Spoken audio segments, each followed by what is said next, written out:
Nigerian gang સાથે મળીને કરોડોની સાયબર ઠગાઈ કરનારા હવે સકંજામાં આવી ચૂક્યા છે। જ્યાં અમદાવાદ સાયબર ક્રાઇમ સેલે નાઇજીરિયન ગેંગ સાથે મળીને સાયબર ફ્રોડ કરનાર 5 શખ્સોને ઝડપી લીધા। આ લોકો કમિશનની લાલચમાં આવીને પોતાના બેંક એકાઉન્ટ ભાડે આપતા હતા અને નાઇજીરિયન ગેંગ આ એકાઉન્ટનો ઉપયોગ ઓનલાઈન ઠગાઈથી મળેલા કરોડો રૂપિયા ટ્રાન્સફર કરવા માટે કરતા હતા।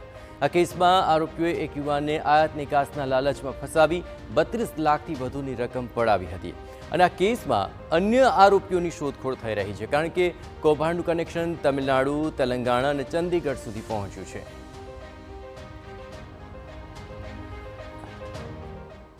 દીપ ગોસ્વામી છે મુંબઈમાં એક વ્યક્તિને આ બધા રૂપિયા જેટલા આવે છે એ ટ્રાન્સફર કરી આપતો હતો। અત્યાર સુધીમાં એ સામે આવ્યું છે કે છેલ્લા 3 થી 4 મહિને એમને 2 કરોડ રૂપિયા અત્યાર સુધીમાં મુંબઈ એક વ્યક્તિને મોકલેલા છે, જેમની તપાસ હાલ અમે કરી રહ્યા છીએ। અગર ગુનાના ભેદની વાત કરીએ તો એમને જેટલા અકાઉન્ટ આપેલા છે એમની અત્યારે પ્રાથમિક તપાસમાં એવું સામે આવ્યું છે કે તેલંગાણા, તમિલનાડુ અને ચંદીગઢમાં આ અકાઉન્ટની વિરુદ્ધમાં આવી જ સેમ પ્રકારની ફરિયાદ નોંધાયેલી છે।